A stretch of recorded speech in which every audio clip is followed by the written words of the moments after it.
राधे राधे मेरे प्यारे भाइयों बहनों माताओं व बंधुओं, संस्कार की बातें चैनल में आपका स्वागत है। बंधुओं, आज मैं अपनी वीडियो में आपको सुनाने जा रही हूँ एकादशी व्रत की कथा। बंधुओं, हर महीने एकादशी आती है। हर एकादशी का अपना अलग महत्व है।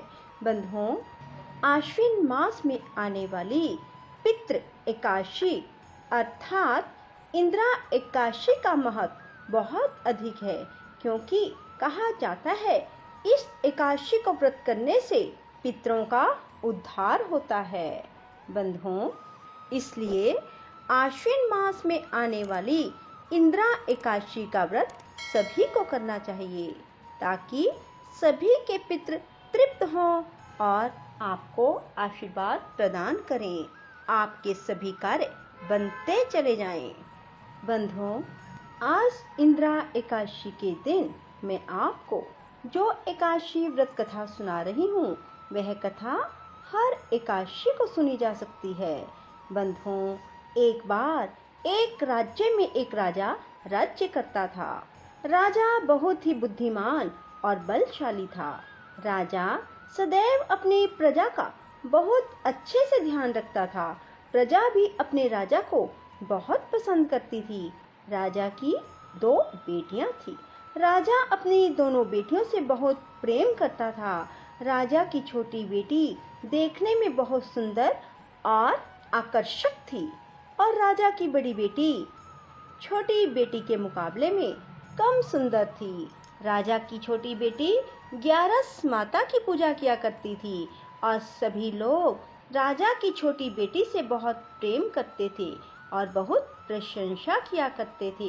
राजा भी अपनी छोटी बेटी को बड़ी बेटी से अधिक प्रेम करता था, जिस कारण राजा की बड़ी बेटी को अपनी छोटी बहन से बहुत नफरत होने लगी। राजा की दोनों बेटियां जब बड़ी हुई, तब एक पड़ोस राज्य में रहने वाला राजकुमार राजा की बड़ी बेटी के लिए रिश्ता लेकर आया। लेकिन जैसे ही उस राजकुमार की नजर राजा की छोटी बेटी पर पड़ी, तो वह राजकुमार राजा की छोटी बेटी पर आकर्षक हो गया और उससे पहली नजर में ही प्रेम कर बैठा। उस राजकुमार ने राजा की बड़ी बेटी के साथ विवाह करने से मना कर दिया, और उसने राजा से कहा कि मैं आपकी छोटी बेटी से विवाह करना चाहता हूँ। जिसके बाद राजा की बड़ी बेटी यह देखकर अपनी छोटी बहन से बहुत क्रोधित हो गई, और राजा की बड़ी बेटी ने अपनी छोटी बहन को अपना सबसे बड़ा शत्रु मान लिया। राजा की बड़ी बेटी ने अपनी छोटी बहन से बदला लेने का निर्णय लिया, जिसके लिए उसने अपनी छोटी बहन को जान से मारने का प्लान बनाया। राजा की बड़ी बेटी ने अपनी छोटी बहन को मारने के लिए सबसे पहले एक लड्डू में जहर मिलाकर अपनी छोटी बहन को दे दिया और उसको लड्डू खाने के लिए कहा। लेकिन लड्डू खाने के बाद भी छोटी बहन को कुछ ना हुआ। बड़ी बहन यह देखकर बहुत आश्चर्यचकित हो गई, लेकिन बड़ी बहन ने हार ना मानी, और उसने जब रात में छोटी बहन अपने कमरे में सो रही थी, तब एक मटके में सांप रखकर उसे कमरे में छोड़ दिया। लेकिन सांप भी छोटी बहन का कुछ ना कर पाया। जिसके बाद बड़ी बहन ने अपनी छोटी बहन से कहा, चलो हम लोग कुएं में से पानी भरकर लाते हैं। जिसके लिए वह अपनी छोटी बहन को पानी भरने के बहाने कुएं के पास ले गई, और उसने अपनी छोटी बहन को कुएं में धक्का दे दिया।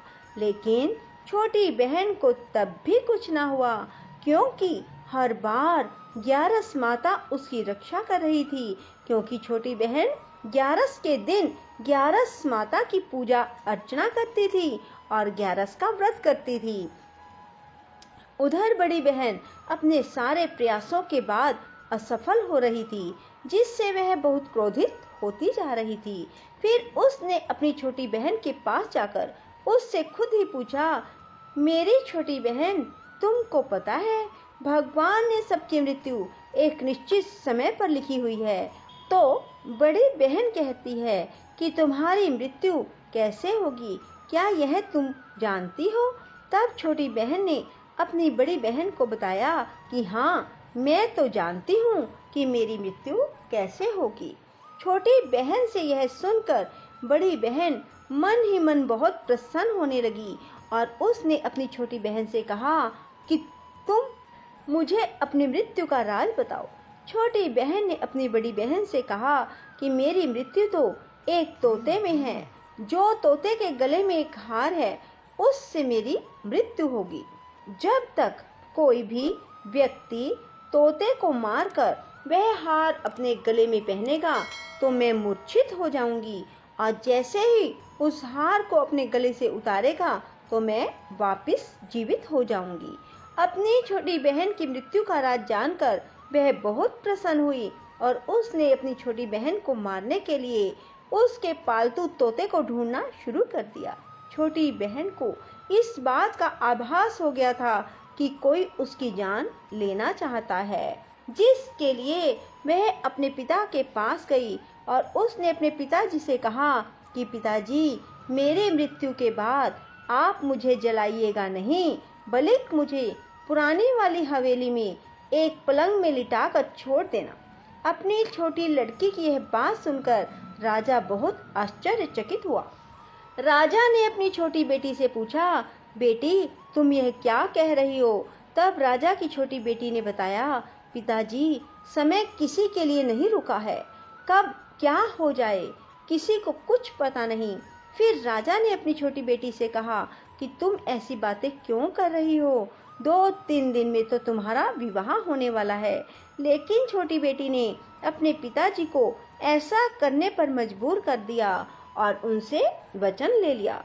राजा ने भी अपनी छोटी बेटी की बात स्वीकार कर ली और 2-3 दिनों के बाद जब शादी का समय आया तब राजकुमार बारात लेकर राजा के घर आया और राजकुमार और राजा की छोटी बेटी का विवाह शुरू हो गया। जैसे ही राजा की छोटी बेटी राजकुमार के साथ फेरे लेना शुरू करती है, उसकी बड़ी बहन अपनी छोटी बहन के कमरे में जाकर उसके तोते को पकड़ लेती है और उसको जान से मार देती है। तोते के गले में जो हार था उसको अपने गले में धारण कर लेती है। जैसे ही बड़ी बहन उस हार को अपने गले में धारण करती है, उधर छोटी बहन 3.5 ही फेरे ले पाती है और वहीं पर बेहोश होकर गिर जाती है। जिसके बाद राजा ने बड़े बड़े हकीमों को बुलवाया और अपनी छोटी बेटी का इलाज करने के लिए कहा। राजा की बात सुनकर वैद्य ने छोटी बेटी को जब चेक किया तो राजा को बताया कि आपकी छोटी बेटी ना तो जीवित है ना मरी हुई है। ऐसा मैं पहली बार देख रहा हूँ। राजा ने वैद्य और हकीम को यह बात बाहर बताने से मना कर दिया और उनसे कहा, अगर तुमने यह बात किसी को बाहर बताई तो हम तुम्हें फांसी दे देंगे। राजा ने अपनी छोटी बेटी को पुराने महल में जाकर एक पलंग पर लिटा दिया। वहां पर कुछ सैनिक तैनात कर दिए। वापस अपने महल आ गया। राजा की बड़ी बेटी अपने पिताजी के पास आई और कहने लगी, पिताजी, अगर यह शादी संपन्न न हुई तो आपकी इज्जत का क्या होगा? आप कहें तो मैं आपकी इज्जत बचाने के लिए राजकुमार से शादी के लिए तैयार हूँ। जिसके बाद राजा ने अपनी बड़ी बेटी की बात मान ली और राजा से बड़ी बेटी को छोटी बेटी के कपड़े पहनाकर मंडप पर भेज दिया। लेकिन राजकुमार यह जान गया कि यह राजा की छोटी बेटी नहीं है, बल्कि यह राजा की बड़ी बेटी है। लेकिन जब राजकुमार ने शादी करने से मना किया तो सभी लोगों ने राजकुमार को विवश करके राजा की बड़ी बेटी से बचे हुए फेरों को संपन्न करा दिया और विवाह करवा दिया। जिसके बाद राजकुमार राजा की बड़ी बेटी को अपने महल ले गया। राजकुमार राजा की बड़ी बेटी से ना तो बात करता था, ना ही उसको पसंद करता था और ना ही उसके आसपास आता था। और राजकुमार ने फैसला लिया था कि वह अपनी प्रेमिका को ढूंढ कर रहेगा और यह जान कर रहेगा कि उसके साथ क्या हुआ है। एक दिन राजकुमार अपने घोड़े पर सवार होकर राजा के पुराने महल के पास पहुंच गया, जहां पर उसने कुछ सैनिकों को देखा। महल के पास पहुंचकर राजकुमार ने जब महल को ध्यान से देखा तो वह समझ गया यह तो हमारे ससुर जी का महल है। तब राजकुमार ने सैनिकों से पूछा, तुम लोग यहाँ क्या कर रहे हो और इस महल के अंदर उस पलंग पर कौन लेटा है? जिसके बाद सैनिकों ने बताया कि यहाँ पर राजा की छोटी बेटी लेटी है। यह सुनकर राजकुमार बहुत प्रसन्न हो गया और वह तुरंत अपनी प्रेमिका के पास पहुंच गया और उसकी सेवा करने लगा। जैसे ही रात हुई तो राजा की छोटी बेटी उठकर खड़ी हो गई। राजकुमार यह देखकर बहुत खुश हुआ और उसने अपनी प्रेमिका से पूछा, तुम यहाँ क्या कर रही हो? तुम मेरे साथ घर चलो। राजा की छोटी बेटी ने राजकुमार को सारी बात बताई कि मेरी जान एक तोते में बसी थी और मैंने यह बात सिर्फ अपनी बड़ी बहन को बताई थी और मुझे पता है उसने ही मुझे मारने का प्रयास किया है। उसके पास एक हार है जिसको वह सुबह पहन लेती है और रात को उतार देती है। जब तक वह हार को पहने रहती है मैं मूर्छित रहती हूँ। जैसे ही वह हार को उतार देती है मैं जीवित हो जाती हूँ और जब तक मेरी बड़ी बहन के पास वह हार रहेगा तब तक ऐसे ही जीवित और मूर्छित होती रहूंगी। अगर मेरी बड़ी बहन के पास जो हार है वह मेरे हाथ में लग जाए तो मैं हमेशा के लिए जीवित हो जाऊंगी। राजकुमार यह बात सुनकर राजा की छोटी बेटी के पास रहने का निर्णय ले लेता है और उसने अपने बचे हुए सारे फेरे उस पलंग में लेटी राजकुमार की छोटी बेटी के साथ ले लिए और अपना विवाह पूर्ण किया और वहीं पर रहने लगा। देखते ही देखते कुछ समय में राजा की छोटी बेटी और राजकुमार की पत्नी गर्भवती हो गई। एक दिन राजकुमार को किसी काम से बाहर जाना पड़ा। तब छोटी बहन के पेट में बहुत तेज दर्द होने लगा, जिसके बाद उसने ग्यारस माता का आवाहन किया। जिसके बाद वहां ग्यारस माता प्रकट हुई और उन्होंने अपनी भक्त के दर्द को दूर किया और एक पुत्र की प्राप्ति करवाई। वहीं पर अचानक से राजकुमार आ गया। राजकुमार ने ग्यारस माता को देखा तो आश्चर्यचकित हो गया और उसने तुरंत माता को प्रणाम किया और ग्यारस माता ने राजकुमार से कहा, जब तुम्हारा बच्चा 5 वर्ष का हो जाए तुम अपनी पत्नी का हार आकर इसके गले में डाल देना। और देखते ही देखते राजकुमार और राजा की छोटी बेटी का पुत्र 5 वर्ष का हो गया। तो राजकुमार अपने बेटे से कहता है, बेटा मैं कुछ काम से बाहर जा रहा हूँ, तुम अपनी माता का ध्यान रखना। और वहां से चला गया। राजा को बाहर निकलता देख बड़ी बहन के सैनिक देख लेते हैं और बड़ी बहन को जाकर सारी बातें बता देते हैं। जिसके बाद बड़ी बहन अपनी छोटी बहन के पुत्र को वहां से उठवा लेती है और उसको मरवा देती है। छोटी बेटी के पुत्र के 2 टुकड़े करवा देती है। पहला टुकड़ा चक्की के पास छुपा देती है और दूसरा टुकड़ा अपने पलंग के नीचे रख लेती है। जब ग्यारस माता भिखारी का रूप लेकर आती है, एक भिखारी का रूप रखकर बड़ी बहन के पास जाती है, जिसके बाद वहां पर भिक्षा मांगने लगती है। बड़ी बहन अपने नौकरों से कहती है, जाकर उन्हें भिक्षा दे दो। लेकिन जैसे ही नौकर ग्यारस माता को भिक्षा देने के लिए आते हैं तो माता उन्हें मना कर देती है। कहती है, मैं तुम्हारी महारानी से ही भिक्षा लूंगी। जिसके बाद बड़ी बहन स्वयं ही भिक्षा देने के लिए माता के पास आती है।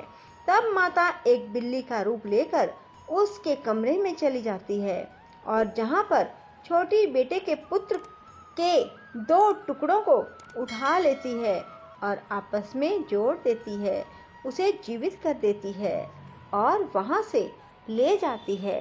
राजकुमार अपने बेटे को लेकर अपनी पत्नी के पास जाता है और कहता है, तुम इसका ध्यान रखना। अगर तुम इस बच्चे का अच्छे से ध्यान रखोगी तो मैं तुमसे बात करूंगा। एक दिन राजकुमार अपने बच्चे से कहता है, तुम मम्मी से उनके गले का हार मांग लो। जिसके बाद राजकुमार का लड़का अपनी मम्मी के पास जाता है और कहता है, मम्मी, मुझे तुम्हारा हार चाहिए जो तुमने गले में पहन रखा है।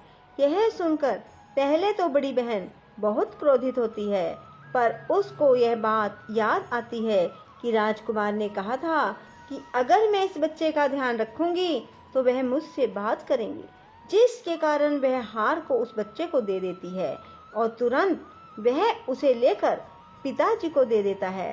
तभी राजकुमार अपने बेटे को लेकर वहां से जाने लगता है और अपने पत्नी से कहता है, तुम हमारे लिए खाना बना कर रखना, मैं शाम को आकर तुम्हारे साथ खाना खाऊंगा। और वह अपने बेटे को लेकर वहां से चला जाता है। जिसके बाद वह राजा के पास जाता है और उनको सारी बातें बता देता है। राजा अपनी बड़ी बेटी की यह करतूत सुनकर बहुत क्रोधित होता है और अपनी परवरिश पर ही दोष देने लगता है। राजकुमार को अपनी छोटी बेटी के साथ रहने के लिए आदेश देता है। बंधुओं, आपको यह वीडियो कैसी लगी मुझे अपने कमेंट बॉक्स में लिखकर जरूर बताना। बंधुओं, यदि आप भी एकादशी के दिन एकादशी का व्रत करेंगे और ग्यारस माता की इस कथा को भी सुनेंगे तो ग्यारस माता हर पल आपकी रक्षा करेंगी। इसलिए ग्यारस माता की इस कथा को अवश्य सुने। बोलो विष्णु भगवान की जय, ग्यारस माता की जय। राधे राधे, जय श्री कृष्णा। बंधुओं, कमेंट बॉक्स में राधे राधे लिखना ना भूलना। यदि आपने हमारे चैनल को अब तक सब्सक्राइब नहीं किया तो जरूर करें। धन्यवाद।